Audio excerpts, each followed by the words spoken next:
একজন ধনী ব্যবসায়ী তার বাগান বাড়ির পেছনে একটি পুকুরে কুমির পুষতেন। একদিন তিনি তার এই বিশাল বাড়িতে এক চমকপ্রদ পার্টির আয়োজন করলেন। পার্টিতে সবার জন্য ছিল সুস্বাদু খাবার, পানীয় আর অনেক অনেক আনন্দ উল্লাস।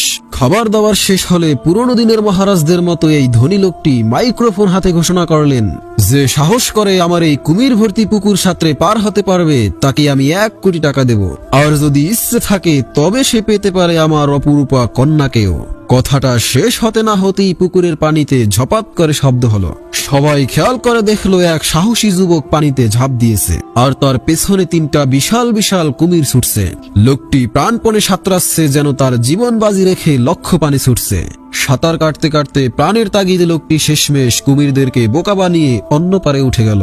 তার সারা শরীর ভিজে একাকার, আর সে হাঁপাতে হাঁপাতে মাটিতে বসে পড়ল। ধনী লোকটি দৌড়ে কাছে গিয়ে বললেন, আমি বিশ্বাস করতে পারিনি যে এটা কেউ করতে পারবে। সত্যি তুমি একজন সাহসী যুবক, বলো তুমি কি চাও, 1 কোটি টাকা নাকি আমার কন্যা? লোকটি তখনও হেসকি তুলছে আর পাগলের মতো শ্বাস নিতে নিতে বলল, আমি আপনার মেয়েকেও চাই না, আপনার 1 কোটি টাকাও চাই না। আমি শুধু জানতে চাই কে ওই শালা যে আমাকে ধাক্কা মেরে পুকুরে ফেলে দিল।